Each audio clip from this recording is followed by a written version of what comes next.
Chers amis, depuis le mois de mars, l'Église MLK a mobilisé tous ses moyens humains, techniques et financiers pour vous offrir chez vous des messages et des émissions de qualité. Car chaque jour, nos équipiers, qu'ils soient bénévoles ou salariés, donnent le meilleur d'eux-mêmes pour refléter l'amour de Jésus. La mission que Dieu a confiée à l'Église MLK consiste à communiquer son amour à vos enfants, à vos ados, à vos amis, à vos proches, à tous ceux qui décrochent de nos églises plus traditionnelles. C'est vraiment cet amour qui nous a attirés. C'est surtout pendant le premier confinement au mois de mars que nous avons découvert les émissions pour enfants. Vraiment, ça nous a bénis. On a passé des bons moments en famille à regarder. Donc moi et mes deux filles, on a regardé tous les mercredis pratiquement les émissions ML Kids. Et c'était vraiment une bénédiction pour moi ainsi que pour ma famille. Autrement qu'avec le parler, on peut toucher aussi avec le visuel. C'est juste génial ce qu'MLK arrive à faire en adaptant son message. Dieu est dans cette maison tout le temps, certes, mais le dimanche matin, il est là plus. Nous ne pouvons pas réussir cette mission de reconnexion sans vous. Aidez-nous à les atteindre. Aujourd'hui, nous recherchons 3000 partenaires. 3000 partenaires qui choisissent de rejoindre financièrement ce travail en soutenant MLK à hauteur de 10 € ou plus chaque mois. Mon seul objectif est de donner une nouvelle chance à chaque personne qui risque de s'éloigner, qu'elle soit auprès ou au loin. Une chance de reconnecter personnellement avec Dieu. Aidez-nous. Devenez partenaire financier de MLK chez vous.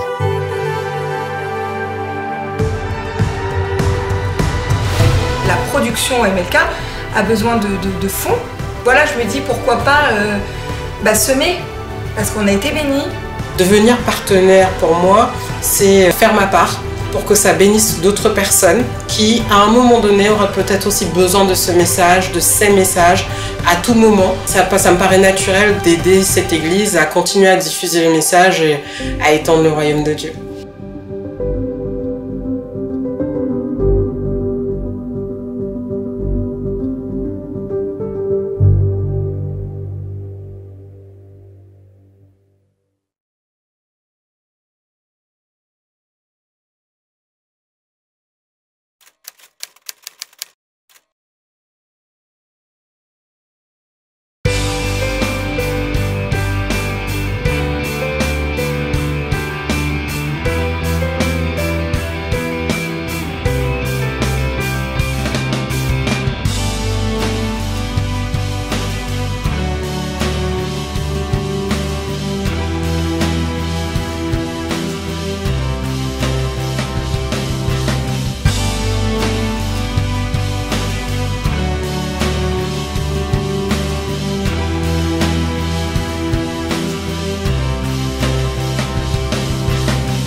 Bonjour les amis, je suis heureux de vous accueillir pour ce dernier dimanche de l'année 2020.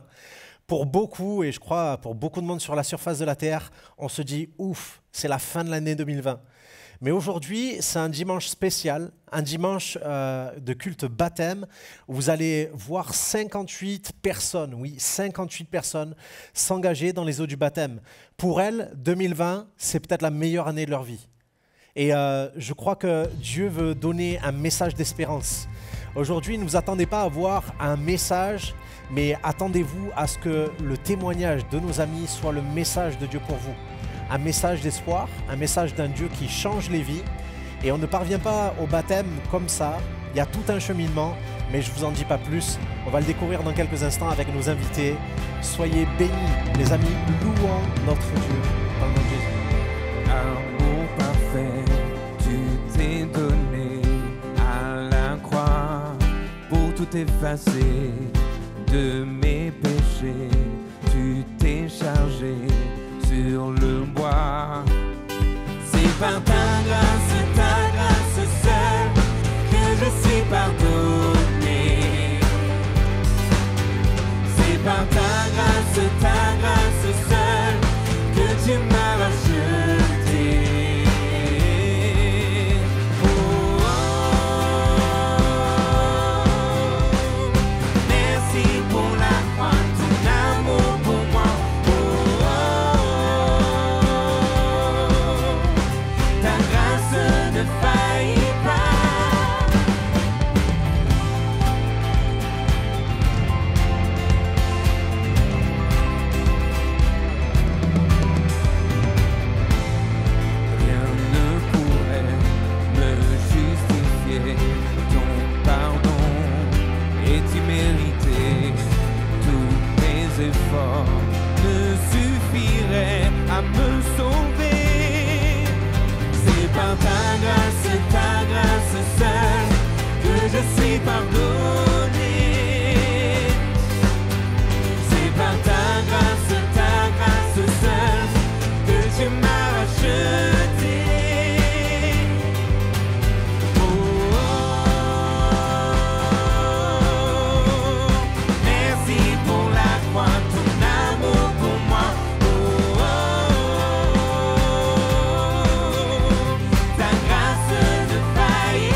justifie, ta grâce m'affranchit, ta grâce purifie, ta grâce m'offre la vie, ta grâce m'a sauvé, ta grâce a pardonné, ta grâce m'a comblé, ta grâce m'a libéré, ta grâce justifie, ta grâce m'affranchit, ta grâce purifie, ta grâce m'offre la vie, ta grâce m'a sauvé, ta grâce a pardonné, ta grâce m'a comblé, ta grâce m'a libéré, ta grâce justifie, ta grâce m'affranchit, ta grâce purifie, ta grâce m'offre la vie, ta grâce m'a sauvé, ta grâce a pardonné, ta grâce m'a comblé.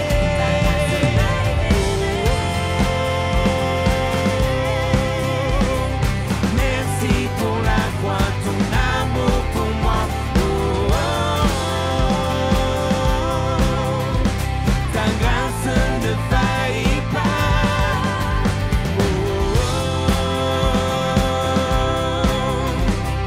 Merci pour la croix, ton amour pour moi. Ta grâce ne faillit pas.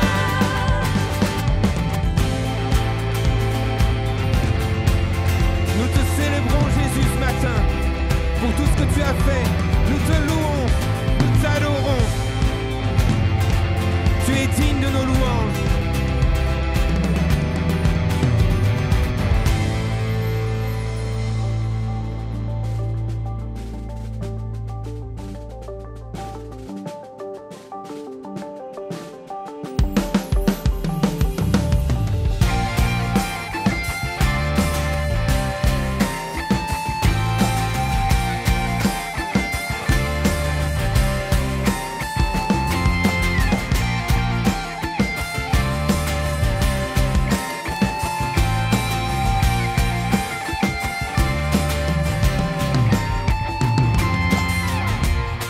J'étais orphelin, seul abandonné, perdu son chemin. Ton amour m'a trouvé, serré sur ton cœur, blotti contre toi. Ma vie enlacée dans la chaleur de tes bras. Il guérit, restaure, en vivant les morts. Mon plus grand trésor, c'est l'amour de notre Père. Ton feu qui dévore, baptise-moi encore. L'esprit à mes corps, dans l'amour de notre Père.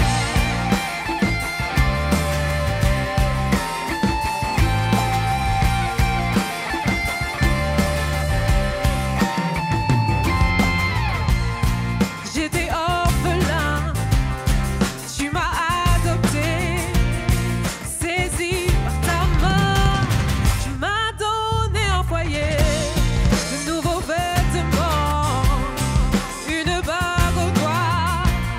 Tu transformes les mendiants en enfants du roi des rois. Il guérit, restaure, en vivant les morts. Mon plus grand trésor, c'est l'amour de notre Père. Ton feu qui dévore, baptise-moi encore. L'esprit à mes corps, dans l'amour de notre Père.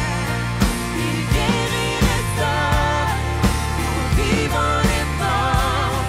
Mon plus grand trésor, c'est l'amour de notre Père. Ton feu qui dévore, baptise-moi encore. L'esprit à mes corps, dans l'amour de notre Père. Dragon de tendresse, océan de sagesse, joie jusqu'à l'ivresse, c'est l'amour de notre Père. C'est un lion qui rugit, un torrent qui jaillit, douceur et furie, c'est l'amour de notre Père. Volcan de compassion, tempête d'affection, confiance et passion, c'est l'amour de notre Père. Le Fils venu sur terre,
Éveille-toi, mon âme. Voici l'aurore, sors du sommeil, éveille-toi. Éveille-toi, mon âme. Éveille-toi, mon âme. Après l'heure noire, renaît l'espoir, éveille-toi. Il a souffert, il s'est livré, sacrifié là sur le bois. Il s'est offert, il a payé, il t'a racheté, éveille-toi. Tu n'es plus seul, mon âme. Tu n'es plus seul, mon âme. Toi qui étais nu, pauvre et aveugle, relève-toi. Il t'a aimé, mon âme. Il t'a aimé, mon âme. Le jeu des merveilles, de toi ces merveilles, relève-toi.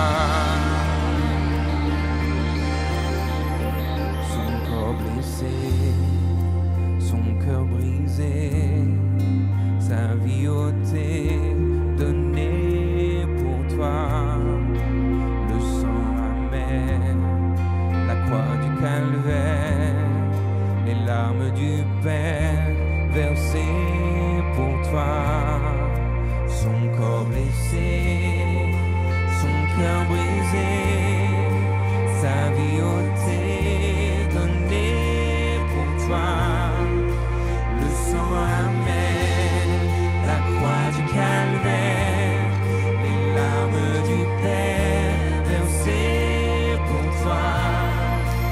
Hors des ténèbres, jaillit la lumière, tout est accompli, tu vis en moi. Le tombeau désert, la pierre est roulée, Christ ressuscité, tu vis en moi.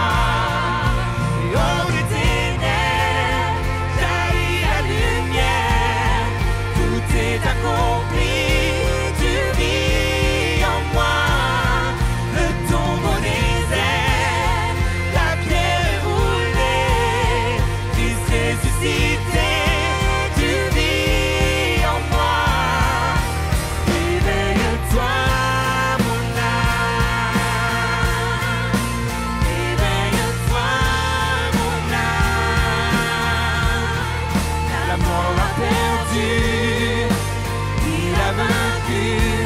Éveille-toi. Éveille-toi, mon âme. Éveille-toi, mon âme. La mort a perdu, il a vaincu. Éveille-toi. Éveille-toi, mon âme. Éveille-toi, mon âme. Oui, viens à ses pieds, oui, viens l'adorer. Éveille-toi.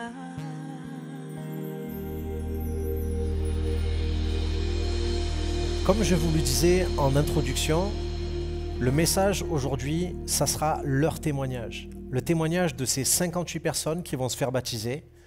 On n'arrive pas au baptême comme ça, par hasard, ou juste par une décision pour répondre à un cheminement religieux, mais c'est le cheminement d'une vie.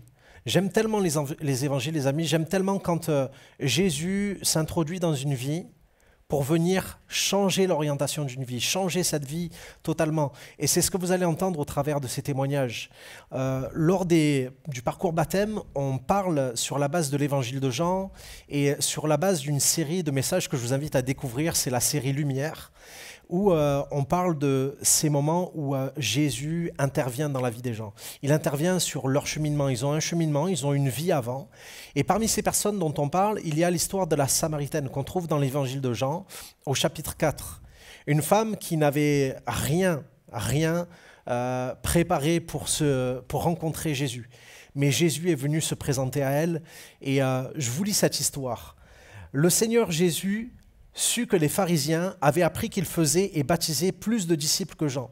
Toutefois, Jésus ne baptisait pas lui-même, mais c'était ses disciples. Alors il quitta la Judée et retourna en Galilée. Comme il fallait qu'il passât par la Samarie, il arriva dans une ville de Samarie nommée Sichar, près du champ que Jacob avait donné à Joseph son fils. Là se trouvait le puits de Jacob. Jésus, fatigué du voyage, était assis au bord du puits. C'était environ la 6e heure. Une femme de Samarie vint puiser de l'eau. Jésus lui dit « Donne-moi à boire », car ses disciples étaient allés à la ville pour acheter des vivres. La femme samaritaine lui dit « Comment toi qui es juif me demandes-tu à boire à moi, qui suis une femme samaritaine ?» Les Juifs, en effet, n'ont pas de relation avec les Samaritains. Jésus lui répondit « Si tu connaissais le don de Dieu et celui qui te dit « Donne-moi à boire », tu lui aurais toi-même demandé à boire et il t'aurait donné de l'eau vive. » J'aime vraiment cette histoire. Cette femme avait une histoire. C'était une femme qui avait eu 5 maris et qui avait une relation hors mariage avec un homme qui n'était pas son mari. Et Jésus va venir la trouver dans ce contexte-là. Elle a eu son cheminement et Jésus s'est approché d'elle et il a changé son histoire. Je suis heureux de continuer ce temps-là avec vous et avec Candice qui est responsable du parcours baptême. Et vraiment, merci d'être là, Candice, pour ta joie, tout ce que tu peux amener à nos futurs baptisés. Et on a nos amis, un couple aussi qui est là. C'est Charlotte et Jocelyn qui vont nous partager. Je disais qu'il y a un avant, un après, un cheminement. Et on va maintenant les entendre parler de tout cela. Merci déjà de m'accueillir avec vous. Je suis vraiment contente de pouvoir écouter nos amis donner leurs témoignages. Et moi, j'ai envie de poser une question à Charlotte. Comment c'était ta vie avant Jésus ? Alors déjà, ma vie avant Jésus, j'étais une maman de 4 enfants déjà, pour commencer. Donc ça, c'était vraiment l'une des plus belles choses de ma vie. Mais au-delà de ça, au-delà d'être une maman, j'étais une jeune femme assez centrée sur elle-même. Une jeune femme, voilà, j'étais sympa, j'étais tout ce qu'on peut imaginer de plus beau, mais simplement, je faisais ça juste pour plaire aux autres. Juste pour qu'on m'aime, voilà. J'avais ce besoin de briller, ce besoin, voilà, assez nombriliste finalement, et finalement totalement égoïste. Et en fait, un jour, ce qui s'est passé, c'est que dans cette personne que j'étais, avec mon mari, on a vécu une grosse dispute de couple où nos enfants étaient témoins de cela, nos 4 enfants. Et en fait, ça a explosé. Ça a explosé. Voilà, si je peux dire, c'était rempli de tristesse, rempli de... Enfin, je ne peux même pas le décrire aujourd'hui tellement c'était horrible, ce moment, tant pour mes enfants, mon mari, pas trop pour moi au moment où ça se passait. Et en fait, à la fin de cet épisode chaotique, j'ai mon petit Eden, donc Eden, qui a 7 ans, qui me regarde et qui me dit « Maman, je veux que tu me promettes que plus jamais tu feras ça, maman, plus jamais tu seras comme ça, plus jamais tu seras cette maman. » Et à ce moment-là, je l'ai regardé droit dans les yeux, je me revois le regarder droit dans les yeux, lui tenir les mains et lui dire « Mon fils, maman, elle te promet, plus jamais ça se passera comme ça. » Et en fait, là, comment je vais faire pour tenir ma promesse ? Comment je vais faire pour tenir cette promesse ? Clairement, je n'ai jamais tenu aucune promesse. Et là, je dois tenir cette promesse à mon enfant, qui est triste, qui a mal. Là, pour l'une des premières fois de ma vie, je me suis clairement humiliée devant ce Dieu que je ne connaissais pas. Enfin, un Dieu que, voilà, je savais que Dieu existait, mais je ne savais pas ce qu'était une relation avec le Seigneur. Là, je l'ai appelé Seigneur. Je crois que pour l'une des premières fois de ma vie. Et je lui ai dit, concrètement, je ne l'ai pas dit comme ça, hein, mais concrètement, je lui ai dit, Seigneur, aide-moi parce que je ne sais pas comment faire toute seule, j'y arriverai pas, il faut que tu m'aides. Et là, une petite pensée dans ma tête, prends ta Bible. Ma Bible qui était enfouie dans le placard de notre chambre. J'ai été la récupérer, je l'ai ouverte. Et là, je suis tombée sur un verset que pourtant un membre de ma famille m'avait souvent répété, mais qui passait au-dessus. Et là, je le lis, c'est « Tout concourt au bien de celui qui aime Dieu ». Et quand j'ai lu ce verset, j'ai ressenti comme une paix, mais une paix intérieure, une paix profonde. Enfin, je me suis sentie libérée de quelque chose et j'étais surtout plus triste, en fait, et j'étais confiante. Et à partir de ce moment-là, je me suis dit, mais en fait, c'est ça la clé, c'est ça le secret. En fait, je ne suis pas seule. Je me suis dit, comment c'est possible que d'un coup, je me sente bien comme ça ? Et là, ça a été un changement, mais d'une minute à l'autre. C'est même pas un mois, une semaine, une année de cheminement, là. En fait, Dieu, il m'a attrapée, il m'a pas laissé le choix. Et je pense qu'il fallait vraiment qu'il agisse comme ça avec moi, parce qu'il me connaît mieux que tout le monde sur cette terre. Il n'y avait que comme ça qu'il pouvait m'avoir. C'est merveilleux d'entendre ça, Charlotte. On passe d'une émotion à une autre, d'un moment où on se dit wow, c'est la catastrophe, un moment où il y a un changement radical. C'est comme ça que tu l'avais décrit. Pour moi, c'est le mot qui m'est venu, c'était un Big Bang qui s'est passé dans ta vie, quelque chose qui n'était pas là, qui arrive, et c'est Jésus, quoi. Oui. Jésus qui est arrivé dans ta vie. Et aujourd'hui, je suis vraiment honoré, je suis trop heureux de voir Jocelyn avec nous. Et la première fois qu'on s'est vu, Jocelyn, qui est très franc, qui est très nature et qui est quelqu'un de sage, et il disait non, moi je suis là juste par curiosité, je suis venu pour l'accompagner.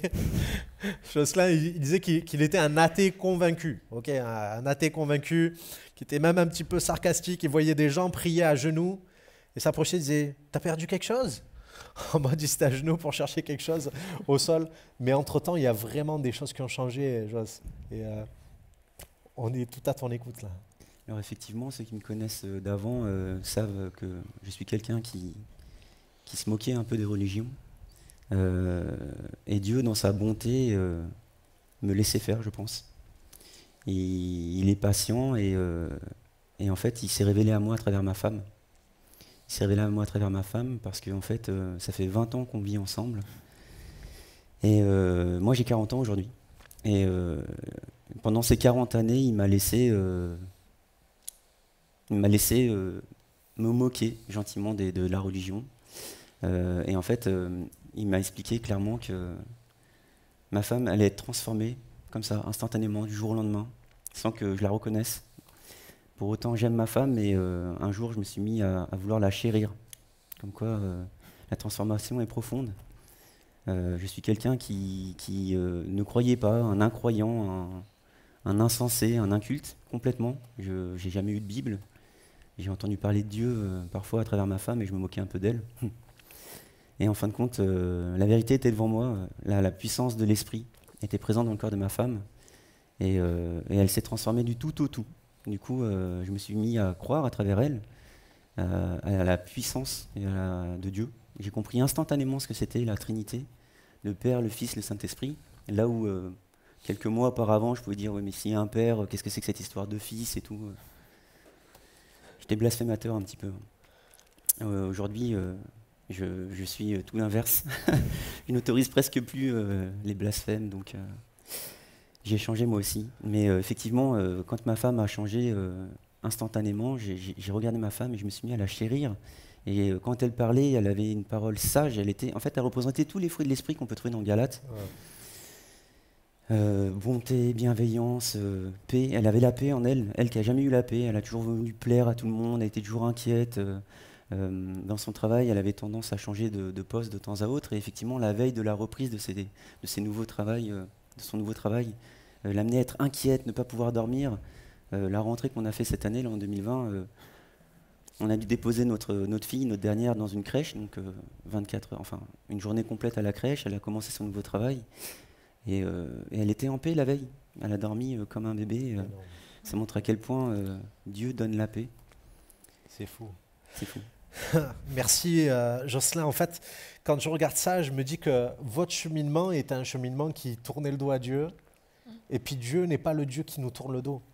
Ça me fait penser à l'histoire de la Samaritaine, à cette femme qui disait à Jésus, mais toi qui es juif, tu viens me parler, toi à qui je tourne le dos, tu viens me voir, tu viens te mettre face à moi, et pourquoi tu me parles? Et Jésus, animé de bienveillance, est celui qui peut répondre à la soif. Et il a changé la vie de nos amis. Pourquoi est-ce qu'il ne changerait pas la tienne? Aujourd'hui, on est à la fin de l'année 2020, mais je voudrais te dire que tu n'as pas besoin de changer d'année, tu as besoin de changer de vie.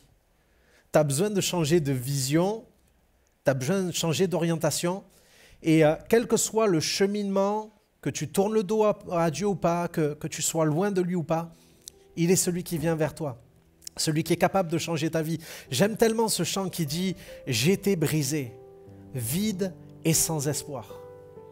Et le chant continue et avec ces paroles « Mais maintenant, je vis. Maintenant, je crois. » Les amis, il y a un avant et il y a un après. Il y a ma vie d'avant et ma vie maintenant.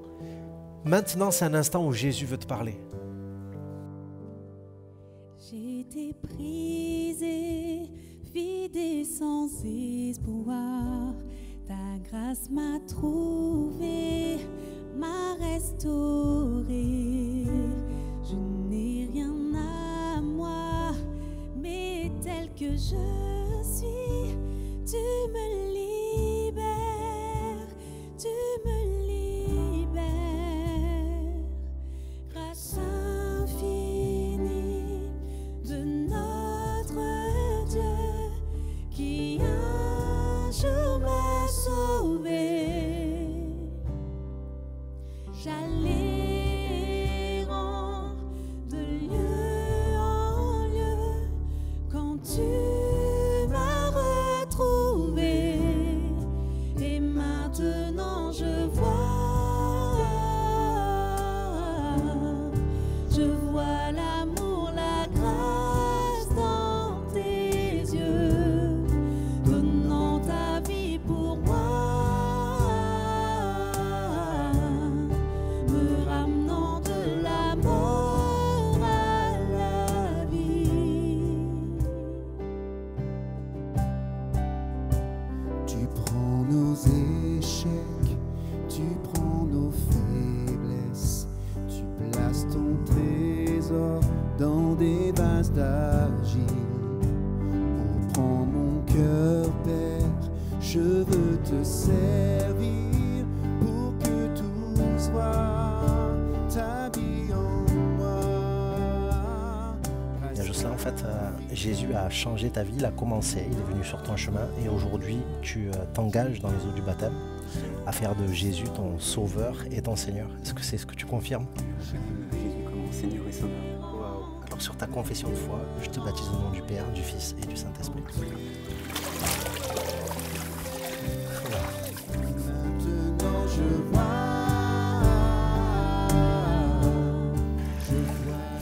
Alors Charlotte, en un instant, Jésus a changé ta vie. Mais tu t'engages à l'accepter dans ta vie, pas que pour l'instant, mais pour toute la vie. Jésus est ton sauveur et ton Seigneur. Est-ce que tu confesses cette réalité? Je confesse et je confirme. Waouh. Alors sur ta confession de foi, je te baptise au nom du Père, du Fils et du Saint-Esprit.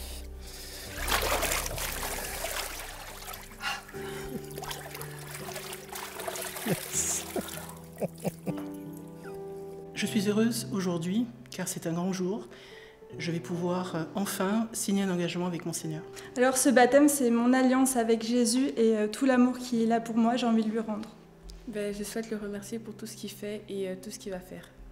Jésus me permet de vivre ma meilleure vie.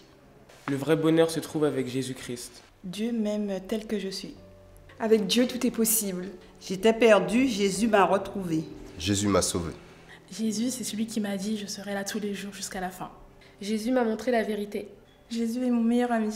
Je suis aimée. Jésus a changé ma vie et je vous invite à lui remettre également vos vies, tout comme moi. On a vu il y a quelques instants avec nos amis qu'il y avait un avant. Il y a un cheminement dans lequel il y a un avant et un après. Un avant et un après Jésus-Christ. C'est pas juste quelque chose d'historique de dire avant ou après Jésus-Christ comme une date, mais c'est vraiment un événement, c'est quelque chose de réel, quelque chose qui se passe, qui est fort, et on va continuer avec cette pensée. La femme samaritaine est au puits de Sichar et Jésus va mettre le doigt sur quelque chose de particulier dans sa vie. Il se passe quelque chose d'invisible, mais qui est bien réel à l'intérieur. Il va lui poser cette question, va lui demander d'aller chercher son mari, mettant le doigt sur la situation de sa vie qui est catastrophique au niveau amoureux, au niveau émotionnel. Et c'est quelque chose que Dieu fait souvent. Il vient mettre le doigt, pas là où ça fait mal, mais là où il veut agir. Là où on a essayé toutes les solutions, toutes les alternatives, sans succès. Jésus vient mettre le doigt, pas un doigt accusateur, mais un doigt qui guérit. Les témoignages que vous entendez ont été écrits, on les a lus, et il y a des choses qu'on trouve dans les témoignages. Et là, je suis avec trois bien-aimés qui vont témoigner, qui vont nous parler de ce que Jésus a fait dans leur vie. On a Émilie, on a Rachel, et on a Janaïne qui est là. Je vais commencer avec Émilie. Émilie qui est personnel médical. Elle fait partie des personnes qu'on applaudissait il n'y a pas si longtemps, à 20h pendant le premier confinement, mais qu'on devrait continuer d'applaudir. Merci Émilie pour ton cœur. Et je lisais dans ton témoignage que tu as commencé le parcours baptême, mais sans être sûr de te faire baptiser. Et dedans, tu marques « Mais Dieu m'a encore une fois parlé ». Oui, c'est vrai, il m'a envoyé un signe. À la base, je m'étais inscrite vraiment pour approfondir la Bible, pour approfondir mes connaissances. Et à un moment, je lui ai simplement demandé « Est-ce que je dois me faire baptiser ou pas ?» Parce que je ne voyais pas en fait l'intérêt de me faire baptiser. Et rien n'allait dans le sens pour que je me fasse baptiser, vraiment rien. Je travaillais un week-end sur 2 et le week-end du baptême, je travaillais. J'ai essayé d'échanger, j'ai essayé de poser des vacances, rien n'y faisait. Donc je me suis dit, bon bah tant pis. Et finalement, Macan m'appelle et me dit, Émilie, je te change d'équipe. Et d'un coup, voilà, je suis libre le jour du baptême. Waouh. Et ça, c'était c'est plutôt un beau signe de la part de Dieu, c'est merveilleux. Et tu disais que tu avais d'autres occasions en fait où Dieu t'a montré, tu peux nous en parler aussi? Ça peut être soit dans la vie de tous les jours, soit au travail. C'est vrai qu'avant, on va être honnête, hein, je pense qu'on reçoit tous des signes, mais qu'il y a certains moments, on ne les écoute pas forcément parce qu'on n'a pas envie, on sait qu'on va souffrir si on écoute. J'étais dans une situation où je me suis dit ça ne peut pas continuer comme ça, je souffrais trop. Et je me suis dit, même si ça te fait souffrir, écoute-le. Donc je l'ai écouté, j'ai pris la décision qu'il m'a dit de prendre. J'en ai souffert, on ne va pas se mentir, mais maintenant je suis tellement en paix et je ne regrette pas du tout de l'avoir écouté. Ça peut être des pensées, ça peut être des signes comme je viens de vous raconter. Merveilleux, merci Émilie. En fait, il y a aussi un autre signe dont tu parlais, c'est cette amitié que tu as découvert au travail et qui a mené en fait à ce que tu sois là aujourd'hui, cet ami qui t'a parlé. Cet ami, c'est une vraie bénédiction, c'est sûr que c'est Dieu qui me l'a envoyé. C'était dans un moment où ça allait pas, elle est venue, elle m'a parlé, je lui ai demandé de venir avec moi à l'église, elle m'a dit accompagne-moi. Je suis venue aider le premier culte, Révélation. Wow. C'est grâce à elle qu'aujourd'hui je suis en paix. Waouh. Merci beaucoup Émilie. Les amis, comme je disais tout à l'heure, il y a des choses qui se passent à l'intérieur. Et peut-être il y a des choses qui se passent déjà à l'intérieur de toi. Depuis le début de ce culte, il y a des choses qui te parlent, des choses où tu te dis « Waouh, ça me ressemble, ça me parle ». Est-ce que ce ne serait pas un signe de la part de Dieu qui vient te dire « Je connais ton cheminement et je suis capable de changer ta vie ». De rendre ça tellement réel. Et c'est ce qu'il a fait avec Rachel. Merci Rachel d'être là. Alors toi, franchement, j'ai lu ton témoignage et comme pour nos amis, mais il y a des choses qui m'ont marqué. J'ai lu ça, j'ai lu...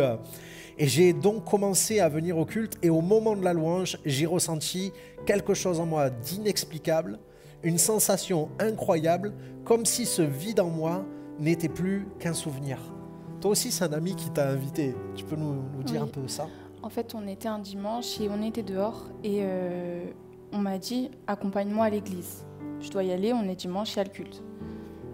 Je me suis dit, mais moi, je viens pas. C'est pas du tout ma place. Non, je viens pas. Et il m'a dit, il n'y a pas de question de place.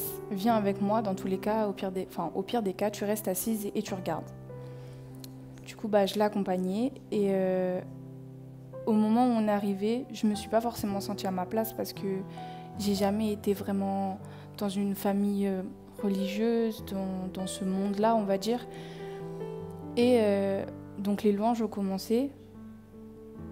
Et une sensation qui est inexplicable en fait. Je me suis dit à ce moment-là, c'est ma place. C'est ce qui me manque dans ma vie. C'est comme si vous marchiez sur un chemin seul et qu'il y ait quelqu'un qui court, qui vous prend la main et qui vous dit bah, moi je suis là, je t'accompagne. C'est fabuleux. Je crois qu'il y a quelque chose de fort là-dedans. On a parlé, enfin, dans ton témoignage, tu parlais de ton adolescence, de ta vie difficile, de cette personne en fait qui te manque vraiment. Et puis d'un coup, c'est ce que tu as trouvé. Ça fait combien de temps que tu viens? Combien de temps que c'est arrivé tout ça? Ça fait pas si longtemps que ça. Je suis venue pour la première fois à MLK il y a 1 an à peu près. Et ensuite, je me suis dit, j'ai pas le temps. Je laisse ça de côté pour le moment, même si je sais que c'est pour moi, ça sera plus tard. Et en fait, même pas 1 mois après, je me suis dit non, c'est maintenant. Et du coup, j'ai commencé à revenir et c'est en mars que je me suis inscrite pour le parcours baptême. Wow. Merci Rachel. C'est un peu comme Émilie, c'est un ami qui t'avait invité et il y a quelque chose que Dieu est venu remplir. Et là, je viens à Janaïne. Oui. Ton témoignage aussi, il y a quelque chose que j'ai noté dedans qui m'a interpellé. Et tu n'as pas le même parcours que Rachel. Et dans ton témoignage, tu vas dire ça. Tu vas dire, en mai 2020, j'ai demandé à Dieu, on dit que tu es un père avant d'être Dieu, mais je ne sais pas si tu es mon père, et j'ai besoin que tu me prouves que tu m'aimes. Je ne ressens pas vraiment ta présence. Oui, alors moi, à la différence de Rachel, j'ai toujours été élevée dans une famille qui avait comme base la religion. Et je m'étais rendu compte que j'avais pas de relation en fait avec Dieu. Et donc j'ai commencé à lire la Bible et puis essayer d'avoir une relation, mais j'étais pas comblée en fait. Le vide que j'avais essayé de combler auparavant, il n'était pas vraiment comblé. Et donc j'ai demandé à Dieu un jour vraiment où j'étais pas bien, je me suis adressée à lui et je lui ai dit bah, Seigneur, si vraiment tu es un père, envoie-moi un signe en fait, quelque chose. Et j'avais pour habitude de lire en fait la Bible sur mon application mobile. Et j'ai une pensée qui est venue à mon esprit, quelque chose qui m'a dit mais prends ta Bible physique en fait pour te rappeler en fait l'enseignement que tu avais quand tu étais jeune. Donc j'ai été me diriger en fait vers mes Bibles et je voulais prendre donc la première, celle de ma première enfance. Mais j'avais une pensée qui me disait prends celle-ci. Donc c'était une autre que j'avais lorsque j'étais un peu plus âgée. Et donc je l'ai prise et j'ai ouvert ma Bible à une page et c'était au livre Ruth chapitre 1 et c'était la page exacte où je m'étais arrêtée en fait sur mon application et en fait à ce moment précis j'ai ressenti une présence, un amour incomparable et en fait ce vide que j'avais essayé de combler par d'autres moyens ben, il a été comblé en fait d'un coup et vraiment j'ai compris que Dieu me disait mais en fait regarde j'ai toujours été là et je t'attendais en fait. Wow. Ce qui m'a percuté, c'est que tu disais que tu avais décidé de reprendre la lecture de la Bible et que c'est comme si tout ce temps, en fait, où tu ne l'avais pas fait, où tu étais déconnecté de Dieu, où Dieu n'était pas une réalité, Dieu, il avait mis sur pause pour attendre ce moment-là, pour dire hey, je veux que tu réalises que je suis un papa, que je suis là, c'est merveilleux. Les amis, je voudrais juste que vous puissiez réaliser qu'il n'y a pas de hasard dans ce qui se passe là. Et peut-être il n'y a pas de hasard pour toi qui regarde ce culte aujourd'hui. Il n'y a pas de hasard d'entendre parler de signes, d'entendre parler d'un Dieu qui te montre d'une manière ou d'une autre, qui te fait ressentir ce que tu as besoin en fait. Qui te parle d'une manière ou d'une autre pour te dire « je suis encore là, je veux te prouver, je veux t'attester, je veux te montrer que c'est réel ». Et aujourd'hui, peut-être je vais t'inviter à vivre, à expérimenter que c'est réel. Vous avez plusieurs moyens. On veut vous inviter à envoyer vos sujets de prière sur prière@églisemlk.fr. Mais on veut vous inviter aussi à nous contacter sur la ligne téléphonique. Il y a des amis qui sont là et qui vous attendent, qui sont là pour vous répondre, pour vous donner des paroles. Vous allez encore réaliser à nouveau que Dieu est réel. Comme pour Émilie, comme pour Rachel, comme pour Janaïne.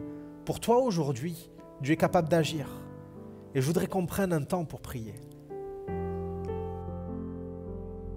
Je voudrais que tu réalises que les témoignages qui ont été dits, ces expériences qui ont été mentionnées, ne sont pas pour t'exclure et te dire « voilà ce que Dieu fait pour les autres ». Mais au contraire, peut-être comme Rachel disait, c'est pas ma place. Et son témoignage finit par dire que ta place est auprès de Dieu. Je voudrais juste que tu t'adresses à lui. Prier, c'est parler à Dieu. Prier, c'est juste aussi écouter Dieu à un moment donné. Et on va prier, je voudrais que tu puisses expérimenter ce qu'on a entendu, cette main qui vient, cette personne qui court, cette personne qui vient remplir le vide, ce Père que tu n'as pas eu, qui vient et qui vient du ciel te dire « Je t'aime mon enfant ». Ce Dieu qui est capable de chambouler les circonstances pour te montrer à quel point il est vrai, à quel point son intervention peut être réelle dans ta vie, que ce soit dans la guérison, que ce soit dans les émotions. Les amis, je vais prier, je voudrais t'inviter à prier toi aussi. Papa, je te remercie pour ta présence, je te remercie parce que tu es réel, vraiment. Je te remercie parce que ce qu'on a entendu, toi seul es capable de le faire. Répondre à une question qui est au fond du cœur. Venir et rappeler que, Seigneur, le temps peut passer, mais ton amour demeure. Je veux te prier, Seigneur, pour que nos amis qui sont là et qui sont eux en train de dire « mais moi j'ai besoin de ça, j'ai besoin de ressentir, j'ai besoin que Dieu me prouve qu'il est réel ». Je veux te demander, Père, que ton action soit réelle aujourd'hui dans les corps, par des guérisons, Seigneur, que ton action soit réelle dans les émotions, Seigneur, par des restaurations totales, Seigneur. Merci, Seigneur, pour ce que tu es capable de faire dans les couples, ce que tu es capable de faire dans une vie, Seigneur, de quelqu'un qui se sent seul. Seigneur, amène ta présence par le Saint-Esprit. Je voudrais t'inviter, Seigneur, à sauver aussi. Et je voudrais t'inviter, toi qui n'as pas encore accepté Jésus, à faire cette prière avec les mots que je te prête. Seigneur Jésus, je réalise que je suis perdu un peu sans toi. Je suis perdu dans ma vie. J'ai peur de la mort, j'ai peur de l'éternité. Et j'ai besoin que tu viennes me sauver. Alors viens dans mon cœur, sauve ma vie. Je te donne mon cœur, je te donne ma vie. Je veux arrêter de contrôler. Je veux m'abandonner entre tes mains. Abandonne-toi dans les mains de ce Dieu qui est bienveillant à ton égard et qui veut te prouver, attester qu'il est réel aujourd'hui dans ta vie.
J'ai besoin de toi. J'ai besoin de toi. Par ta grâce, tu entends ma prière. Parle à mon cœur. Parle à mon cœur. Je m'abandonne. Alors, Émilie, tu as découvert que c'était une réalité, que Dieu était réel. Et tu te demandais, est-ce que je dois me faire baptiser? Et Dieu te le montre aujourd'hui. C'est vraiment réel. Il est vraiment celui qui veut guider ta vie. Et est-ce que tu l'acceptes comme ton sauveur et ton Seigneur? Tu crois qu'il t'a sauvé? Alors sur ta confession de foi, je te baptise au nom du Père, du Fils et du Saint-Esprit.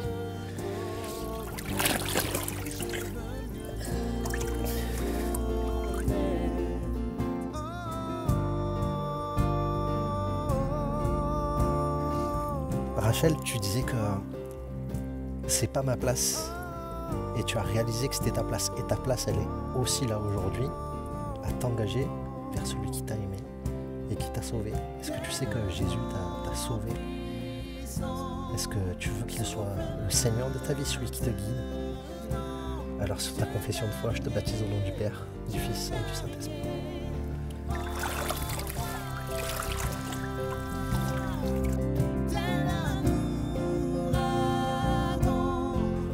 Naïm, tu te demandais si Dieu était père et il t'a dit que oui. Et tu es sa fille parce qu'il a donné son fils Jésus pour toi.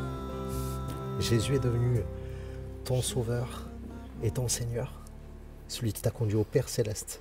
Est-ce que tu le crois? Oui. Est-ce que tu l'acceptes comme le Seigneur de ta vie? Oui. Alors sur ta confession de foi, je te baptise au nom du Père, du Fils et du Saint-Esprit.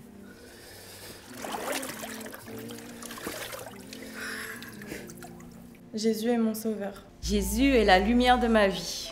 Jésus m'a rendu libre. Je suis rachetée. Jésus est ma forteresse, il renouvelle mes forces lorsque je suis épuisée. Jésus est mon Seigneur et mon Sauveur. Jésus est mon sauveur et il a changé ma vie. Jésus m'aime malgré tout. Je ressens depuis quelques jours quelque chose d'inexplicable. Sans aucun doute, je suis aimée de Dieu. Je n'ai plus de peur. Dieu m'a guéri. Aujourd'hui, je m'engage publiquement avec Jésus. Alors ça représente une alliance et mon amour pour Jésus. Je peux dire que Dieu a allumé un feu de joie dans mon cœur. Je m'abandonne. C'est tellement cette prière que j'aimerais que tous ceux qui ont besoin, tous ceux qui ne savent pas justement qu'ils ont besoin de Dieu, mais qui ont un besoin au plus profond d'eux, dire « Ok, je m'abandonne et je veux croire que tu es la solution ». On arrive à notre dernière partie. Je vous avais parlé d'un cheminement, d'un temps où il y a une rencontre, un temps où les choses entre Dieu et vous deviennent réelles, entre Dieu et toi deviennent très concrètes. Et il y a un après. Cette femme samaritaine qui était là et qui était en mode défensive avec Jésus, en mode « mais pourquoi tu me parles ? Toi tu es juif, moi je suis samaritaine, il y a trop de distance entre nous, trop de différence. » Cette femme va finir par dire à Jésus, qui a mis le doigt sur quelque chose de très sensible dans sa vie, lui montrant qu'il la connaît, comme il t'a montré, je pense depuis le début, qu'il te connaît parfaitement. Cette femme va lui dire « J'ai besoin de l'eau que tu vas me donner à boire. Donne-moi à boire de cette eau. » Il y a un changement. Et je ne te propose pas un changement d'année, comme je l'ai dit tout à l'heure. Ce que je crois que Dieu veut te proposer, c'est un changement de vie. Pas simplement passer de 2020 à 2021, mais passer d'un avant à un après. Qu'est-ce que tu en penses, Candice ? Je pense que c'est une bonne idée, une vraiment bonne idée. Charlène, j'ai eu vraiment la joie de lire ton témoignage et il y a un psaume qui a retenu mon attention et qui guide ta vie maintenant. Est-ce que tu as envie de nous le partager ? Effectivement, c'est le psaume 23 qui le Seigneur est mon berger, tout simplement. Et quand je pense à ce psaume, il est tellement apaisant. Je sais qu'aujourd'hui, je suis guidée par un berger. Si j'ai besoin si je panique, en fait, et si je me perds, tout simplement, il va sortir du troupeau pour venir me récupérer. Il n'abandonne pas son troupeau, il n'abandonne pas ses enfants. Et j'ai un frère qui est Jésus et j'ai Dieu qui est mon père, qui est là avec sa houlette, son bâton, pour me protéger et pour m'apaiser. Ces eaux paisibles, et c'est vraiment ces eaux paisibles, c'est un point vraiment important pour moi, qui était une femme. J'étais une femme très angoissée, qui avait beaucoup de peur vis-à-vis de la vie, vis-à-vis de l'amour qu'on pouvait avoir pour moi ou pas, peur du manque, peur de me noyer tout simplement, et les eaux paisibles, vraiment, c'est une parole qui me touche et m'apaise. Waouh. Merci Charlène, c'est vrai que quand on a eu l'occasion de discuter, de te voir pendant le parcours baptême, il y avait ce mot crainte et si j'avais dû donner un titre à ton témoignage, c'est de la peur à la confiance. Et ce psaume 23 dit aussi quelque chose, il dit « Quand je traverse la vallée de l'ombre de la mort, je ne crains aucun mal, car tu es avec moi. » Et quand je lisais ton témoignage, je lis cette phrase-là, « Je suis devenu, comme je disais à l'époque, une décédée interne. » Je continue ton témoignage et d'un coup je lis « Aujourd'hui, je suis une vivante interne. » Il y a un avant, un après. Et franchement, je suis sûr que ça va toucher quelqu'un. Tu veux nous le dire ? Oui, effectivement. Comme je disais, c'était globalement, ma vie était faite de tout ce qui pouvait paraître normal. J'avais une vie où, au niveau du travail, je réussissais. Certaines personnes même enviaient mon travail, enviaient les relations que j'avais, enviaient les voyages que j'avais. Mais je mangeais même avec excès, j'ai même été boulimique. Enfin, tout était dans l'excès pour combler un vide que j'avais dans ma vie, un manque que j'ai eu à travers mon histoire. Et en fait, rien ne comblait ce manque. Et surtout, je comptais énormément sur mes forces parce que on m'a appris à être forte et c'est la force qui nous permet de pouvoir traverser toutes les épreuves, les challenges, les réussir et c'était une course à la réussite.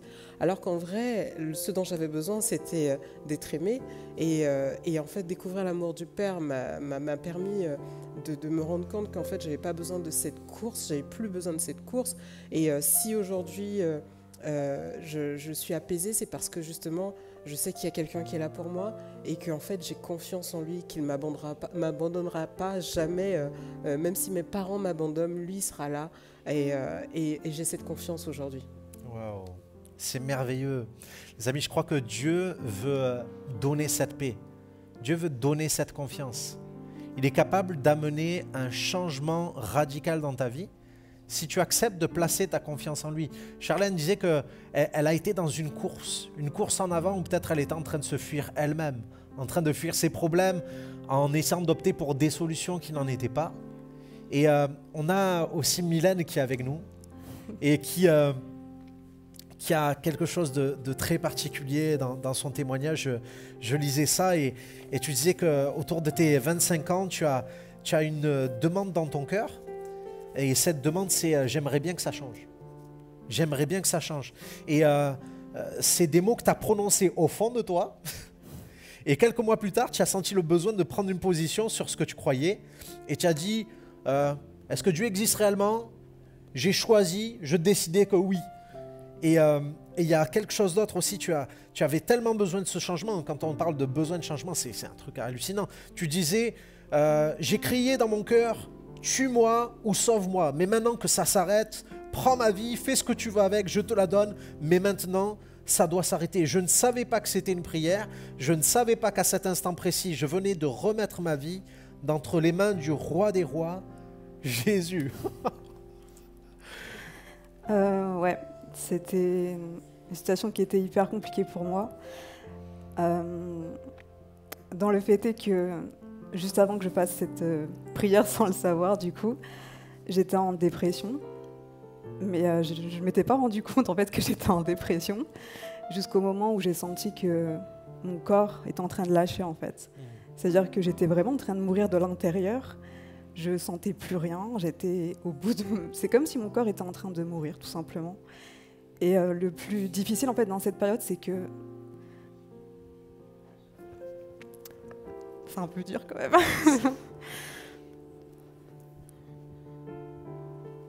Ça va aller, t'inquiète. En fait, c'est que je voulais le dire à quelqu'un que ça allait pas en fait. Et ça sortait pas. C'est-à-dire qu'un jour, j'ai appelé ma mère et j'étais tellement désespérée par la situation que je voulais vraiment lui dire « Tu sais, ça va pas en fait, ça va pas du tout. » Et il n'y a rien qui sortait. Donc je suis restée comme ça pendant 1 mois et je me suis dit, j'arrive pas à le dire en fait, donc qui va pouvoir m'aider? Et je me souviens que je me suis dit, bon, je vais m'approcher d'un psychiatre. Et je me suis dit, mais ils peuvent pas m'aider non plus, donc la médecine peut pas m'aider, les hommes peuvent pas m'aider. Ah ouais, c'est vrai, j'avais oublié. J'ai dit que oui, je croyais en Dieu. Donc un jour, j'ai crié dans mon cœur, je me suis vraiment humiliée. Je me rappelle de ce jour-là parce que je ne savais pas comment on pouvait juste parler à Dieu. Et donc, je me suis réellement humiliée, je me suis prosternée dans ma chambre et je me suis dit, j'en ai tellement marre en fait de cette situation qui dure depuis longtemps, que maintenant, je veux que ça s'arrête. Donc, ma vie, tu la prends, t'en fais ce que tu veux, je te la donne, mais tu prends la décision à ma place en fait. Et Dieu pourvoit, en fait, Dieu est bon. C'est-à-dire que lui, moi qui pensais vraiment, il va me tuer, c'est bon, je serai soulagée de ma douleur. Dieu a dit non, je vais te sortir de là. Et Dieu m'a sortie de là, en fait. Et c'était hyper important que ça se passe comme ça pour moi, tout simplement parce que c'était juste entre Dieu et moi. Et il n'y avait personne qui est venu me dire Dieu existe ou je ne sais pas si vous comprenez, c'était vraiment de me prêcher quelque chose. C'était juste entre Dieu et moi et je pouvais croire dans mon cœur, c'est vrai, c'est plus que réel. Dieu m'aime vraiment, puisque Dieu m'a dit qu'il m'aimait. Et quand j'ai senti son amour, j'ai dit ok, ça c'est réel. Et puisque tu m'as sauvée, j'y crois. Wow. C'est énorme. C'est très touchant tout ce que tu nous dis, Mylène. Et moi, ce qui m'a vraiment interpellée dans ton témoignage, et Nico l'a dit tout à l'heure, c'est que tu avais le choix de croire ou de ne pas croire. Tu avais autant d'incroyants que de croyants autour de toi. Et tu as vraiment pris position. Tu as dit « je vais croire ». Et qu'est-ce qui s'est passé pour que tu fasses le bon choix? C'est vrai qu'avant cette dépression qui était très forte, donc à mes 25 ans, je ne sais pas pourquoi, j'ai fait une rétrospective de ma vie et je me suis dit, en fait, ça fait 5 ans que ça tourne en rond. Tu vas sur échec, tu changes de travail, tu continues des formations, t'arrêtes. Il y a tout le monde qui évolue à 25 ans. Je vois que tout le monde était en train de prendre quand même un début de chemin au moins. Et moi, en fait, ça tournait en rond tout le temps. Et je me suis dit, Et je ne sais pas pourquoi j'ai pensé, je me dis, mais même pour croire en Dieu, t'es pas sûr de toi. C'est-à-dire que toute ma vie, c'était oui, je crois en Dieu, non, je crois pas, oui, non. Et finalement, j'étais restée dans le non, ça n'existe pas, ce n'est pas réel. Et donc, j'ai pris cette décision et je me suis dit, ok, au moins cette fois-ci, prends une décision.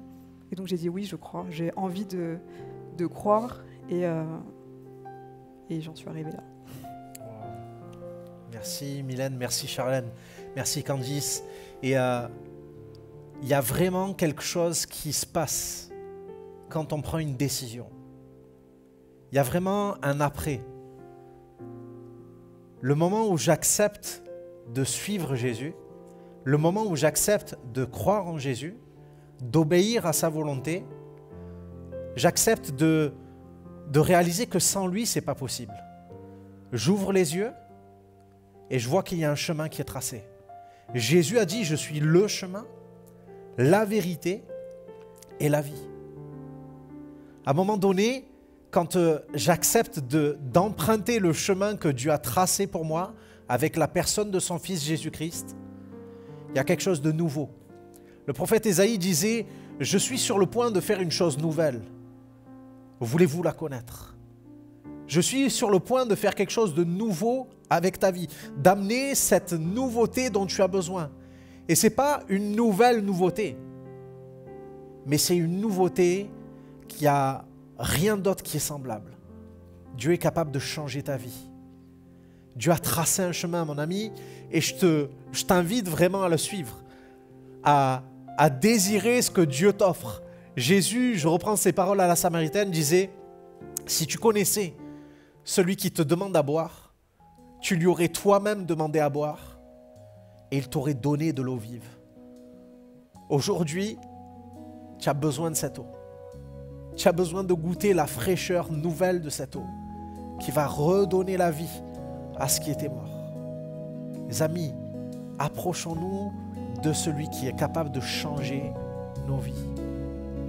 Tu es là, présent parmi nous. Je t'adore et je t'adore.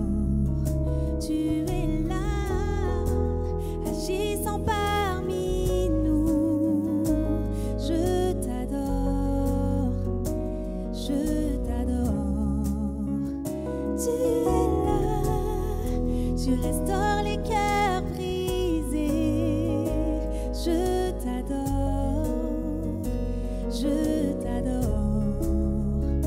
Tu es là, transformant toutes les vies. Je t'adore, je t'adore. Tu ferais un chemin au Père des miracles. Tu tiens tes promesses, lumière dans les ténèbres. Mon Dieu, c'est ce que tu es. Tu ferais un chemin au Père des miracles. Tu tiens tes promesses, lumière dans les ténèbres. Mon Dieu, c'est ce que tu es.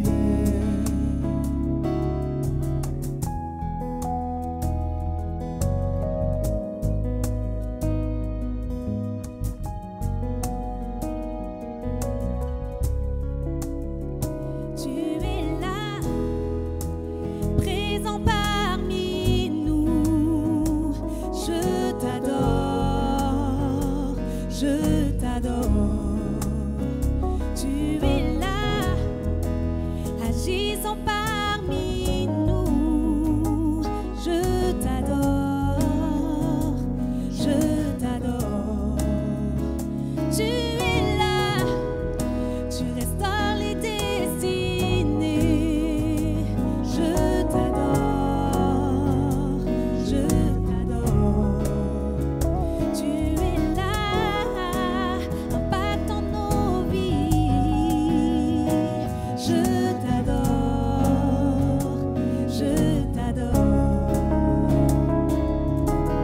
Tu ferais un Charlène, on est heureux que tu aies franchi ce pas, que tu affrontes les craintes du lendemain parce que le bon berger a donné sa vie pour toi. Ta vie nouvelle a commencé, mais aujourd'hui tu t'engages dans les eaux du baptême à suivre Jésus. Est-ce que tu sais que Jésus a donné sa vie à la croix pour toi? Oui, Est-ce que tu veux qu'il soit celui qui conduise ta vie jusque dans l'éternité? totalement. Alors sur ta confession de foi, je te baptise au nom du Père, du Fils et du Saint-Esprit.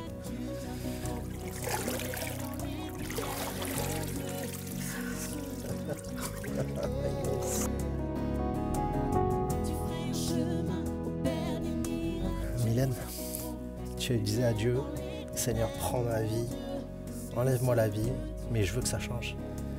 Jésus t'a pas pris la vie, il a donné la sienne pour toi. Tu sais que tes péchés sont pardonnés, qu'il t'aime et qu'aujourd'hui il veut conduire ta vie. Oui. Est-ce que tu veux qu'il soit ton sauveur et ton Seigneur? Oui. Alors sur ta confession de foi, je te baptise au nom du Père, du Fils et du Saint-Esprit.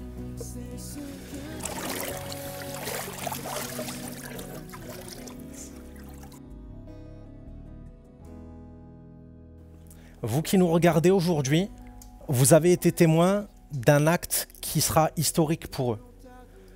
Un moment où ils ont décidé de franchir le pas et de concrétiser quelque chose dans leur vie qu'ils avaient commencé de croire. Ils ont commencé de croire une chose, c'est que Jésus était le Fils de Dieu.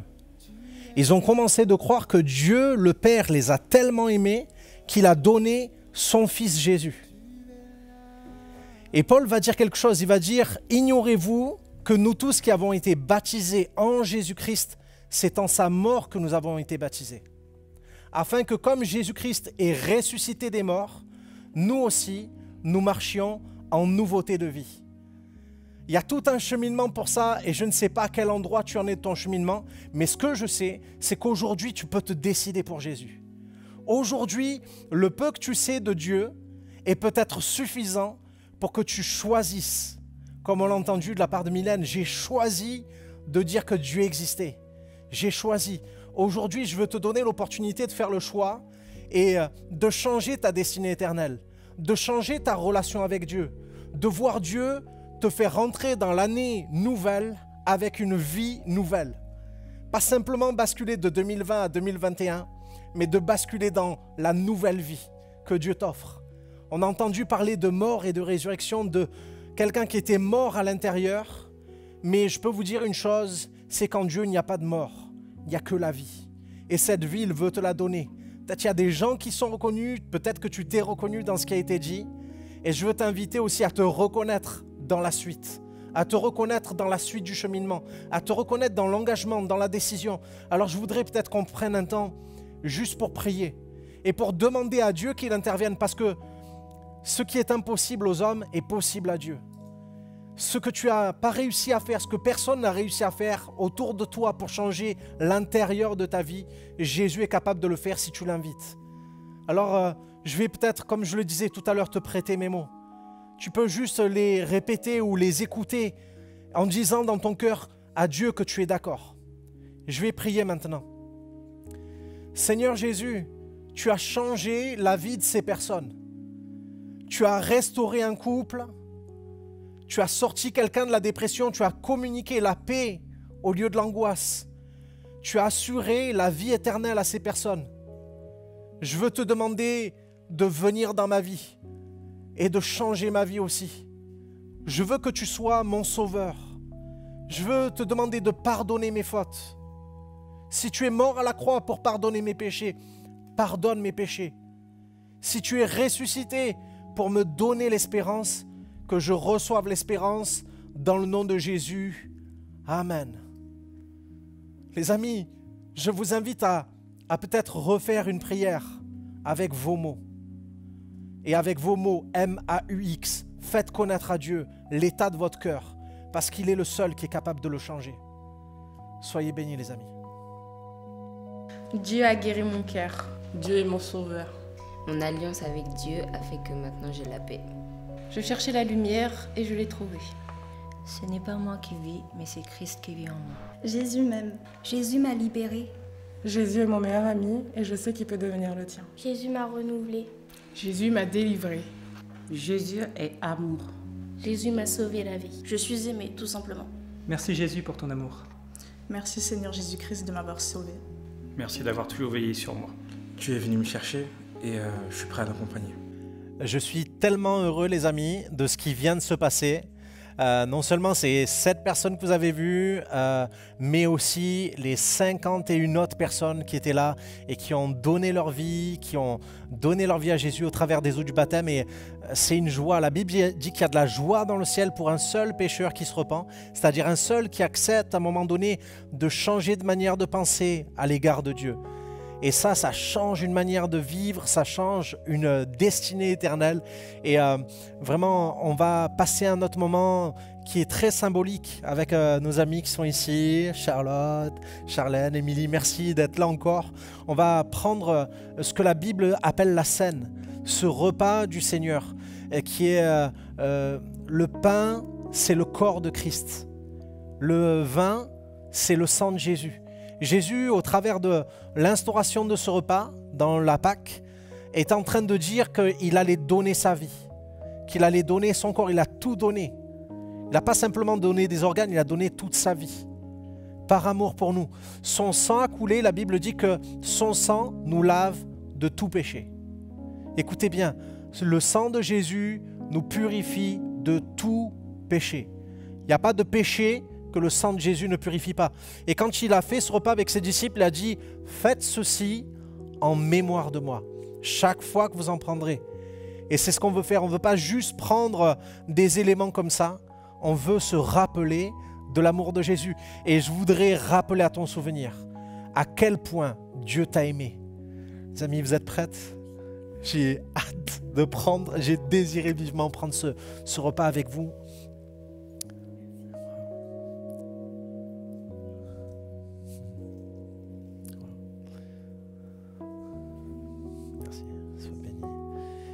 Nous le prenons aussi avec nos 51 autres amis qui se sont fait baptiser. Et je vous invite à le faire aussi. Prenez le corps. Celui qui mange de ce corps-là à la vie. Soyez bénis les amis.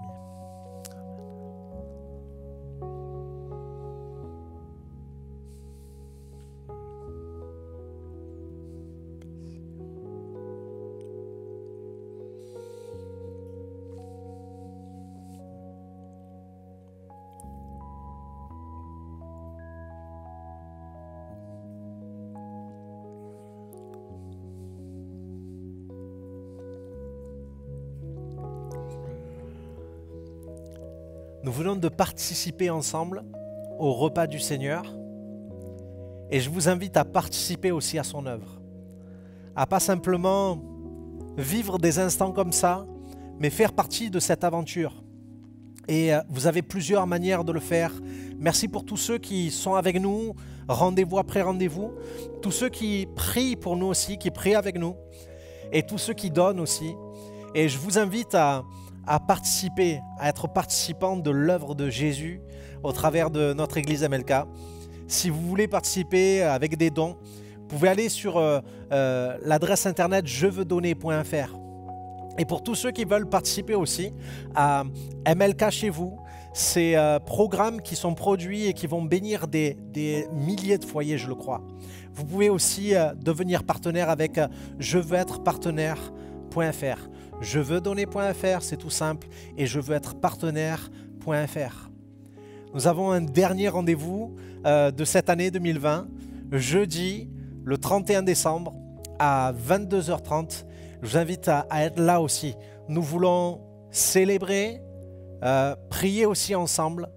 Voilà le dernier rendez-vous de l'année avant de passer en 2021. On vous aime les amis, à très bientôt. Devenir partenaire, c'est facile. Tout d'abord, allez sur le site jeveuxêtre-partenaire.fr. Saisissez le montant que vous souhaitez donner. Ensuite, inscrivez vos coordonnées. Puis, validez mon abonnement. Ajoutez vos coordonnées bancaires et cliquez sur S'abonner. Merci. Donnons aujourd'hui pour construire ensemble l'Église connectée de demain.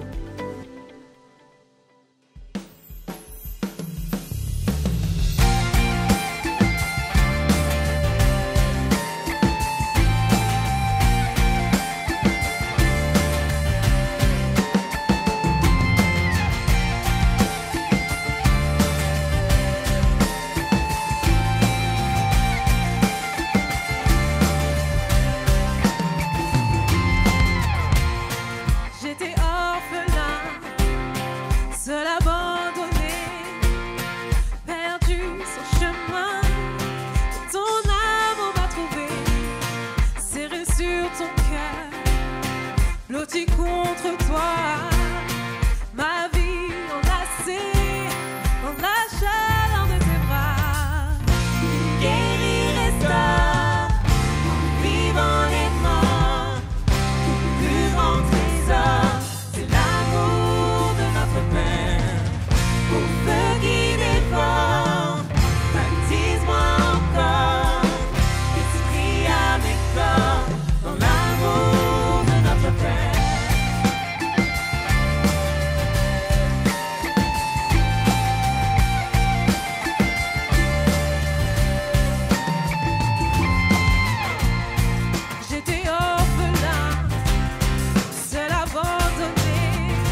vidéo t'a parlé?